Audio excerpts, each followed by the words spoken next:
All right, let's get into something really weird, something that makes you question everything. I'm talking about these bizarre moments where time itself just seems to bend. We're diving headfirst into the strange world of time slips. I mean, really think about it for a second. Have you ever just felt completely out of place? Like the world around you suddenly looks wrong, or you get a sense of déjà vu so powerful it almost knocks you over? That feeling, that baffling personal experience, that's the core of what a time slip feels like. So, what exactly is a time slip in official terms? Well, it's basically when someone reports having this incredibly vivid sensory experience of being in a totally different era. And we're not just talking about a strong memory here. People say it feels absolutely real, you can see it, hear it, and then snap, you're back in the present, totally confused. Okay, to really wrap our heads around this, we've got to look at the stories themselves, because these aren't just some vague, fuzzy feelings people have. Some of the most famous cases are packed with detail, and people have been arguing about them for more than 100 years. This is the stuff that keeps the mystery going. And this quote right here, it perfectly sums up what might be the most famous time slip case ever, the Moberly-Jourdain incident. Imagine this. It's August 1901. Two British academics are just taking a stroll through the gardens at Versailles, and suddenly, they claim they've walked straight into the past. They said they even saw Queen Marie Antoinette herself. How wild is that? And get this, the Versailles thing wasn't just a one-off. Only about 15 years later, over in the UK, a woman named Edith Olivier said she saw this huge, old-fashioned village fair. We're talking period clothing, old-timey games, the whole shebang. And then, poof, it was just gone. So these stories from the early 1900s really laid the groundwork for this whole phenomenon. But these stories aren't just dusty old tales from a century ago. Let's fast forward to a much more modern setting. We're talking a busy city street in Liverpool in 1996. And this case is a perfect example of how these things can apparently happen to anyone at any time. What makes this story so wild is how it all went down. You've got an off-duty police officer just walking down a street he knows like the back of his hand, and suddenly, everything is different. He almost gets hit by this old-school van from the 50s, and then he looks around and realizes the clothes, the cars, the storefronts, it's all from the 1950s. And just when his brain is trying to make sense of it, boom, it all snaps right back to the present day. Can you imagine how disorienting that would be? Okay, so we've got these incredible, mind-bending stories, but the million-dollar question is, right, how on earth could any of this actually happen? So now we're going to shift gears from the what happened to the how could it happen, and look at some of the theories trying to explain these seemingly impossible journeys. So first off, it kind of helps to break them down into different types.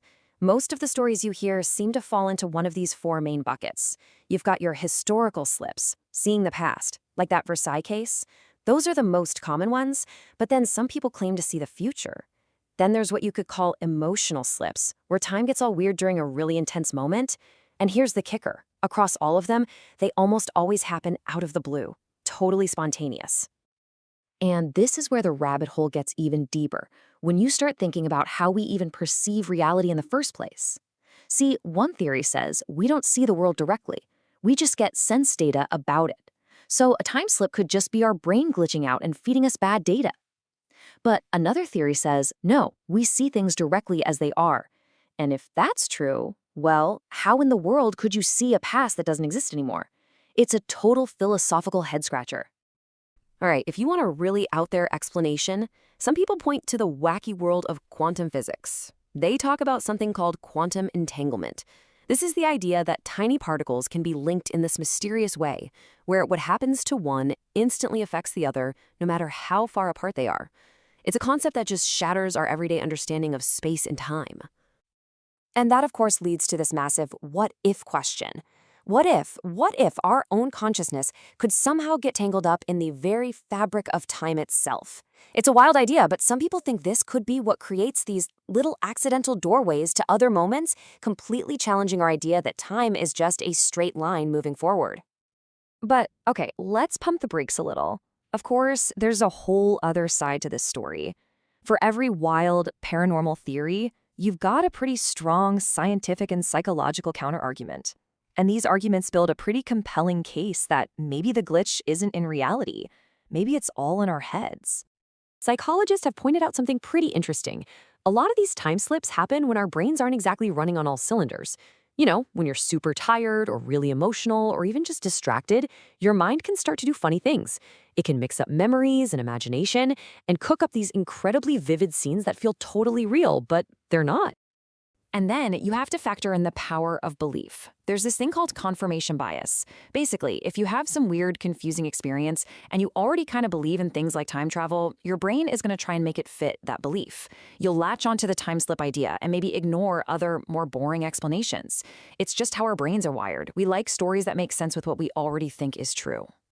And then, well, we run smack into the biggest wall of all, physics. Thanks to Einstein's theory of relativity, we know that to go back in time, you'd have to go faster than the speed of light. And doing that would take like an infinite amount of energy. So from where modern physics stands today, yeah, it's pretty much considered impossible. And that leads us to probably the most fundamental rule in the universe, cause and effect. It's got a fancy name, causal asymmetry, but the idea is super simple. What happens later can't affect what happened earlier. You can't unring a bell, right? A time slip seems to just completely break that rule. Someone from the present seeing the past, scientifically, that's a huge problem.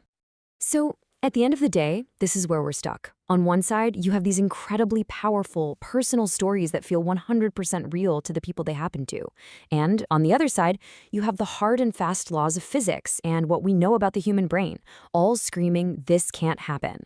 This whole phenomenon just lives right there, in that fascinating, totally unresolved space between experience and evidence. And that really just leaves us with one big question to chew on. Are these experiences a hint that time isn't the fixed, straight line we think it is? Or are they just the ultimate proof of how powerful and sometimes how tricky our own minds can be? Whatever the answer is, it's still a glitch in our reality.